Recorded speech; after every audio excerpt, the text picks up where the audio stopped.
나이가 들수록 콘드로이친이 점점 감소하고요. 길이도 짧아진다는 게 문제입니다. 40세만 지나도 콘드로이친이 20대의 절반밖에 남지 않고요. 70대가 되면 대부분 소멸됩니다. 네, 이렇게 나이가 들수록 또 연골 속 콘드로이친이 감소하기 때문에 연골이 노화도 가속화되고 관절 노화도 빨라지는 겁니다. 그리고 나이가 들수록 콘드로이친의 길이가 짧아지고 끊어지기도 한다 했잖아요. 이러한 요인들로 인해서 나이가 들수록 연골의 노화가 점점 더 가속화된다고 돼 있습니다. 그러면은 콘드로이친이 우리는 거의 뭐 이렇게 바닥에다 와야 아주 풍부하진 않네요. 지금 상대로 봐서. 아니 저 같은 나이로 경우는 봐서는. 뭐 이제 거의 다 없어져 가고 있는데요. 네, 연골의 핵심 성분인 콘드로이친이 줄어들면 어떤 일이 일어나는지 제가 실험으로 보여드리겠습니다. 네.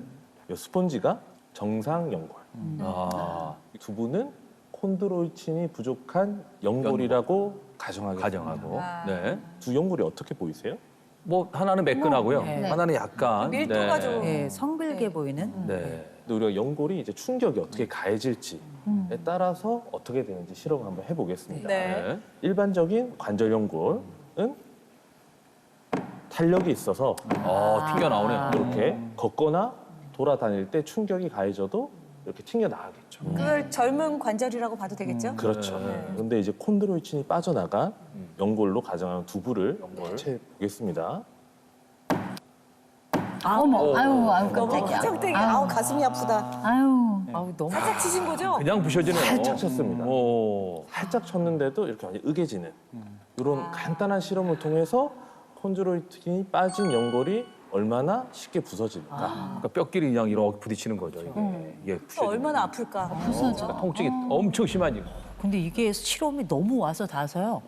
머릿속에 내 뼈가 어떻게 될 거지에 대한 상상이 되니까 더 약간 겁이 나요. 아 70대 되면은 거의 다 빠져나간다 그러니 저는 어떡해요. 너무 슬프다. 와, 그 직접 보니까 콘드로이친의 중요성을 확실히 느끼게 되네요. 네. 자, 그렇다면 콘드로이친을 섭취하면 실제로 연골을 보호하는 데 도움 될까요? 네, 외부에서 이 연골 속 콘드로이친을 부족하지 않게 충분히 채워주게 되면 네. 관절의 마찰력을 줄여 연골의 마모 속도를 저하시킬 수 있다. 이런 얘기를 드렸는데요.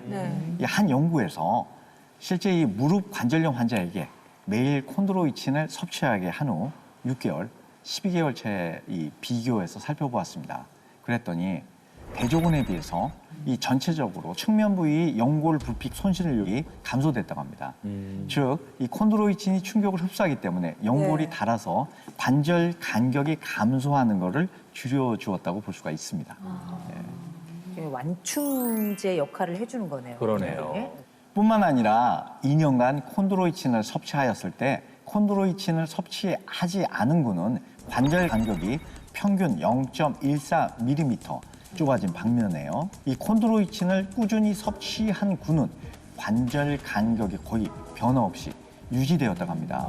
이 콘드로이친이 연골 부피를 유지시켰다고 볼 수가 있는 거죠. 그러네요. 꾸준히 섭취하고 안 하고가 차이가 이렇게 있네. 연골 부피를 네. 유지시킨다. 그러니까. 중요하네.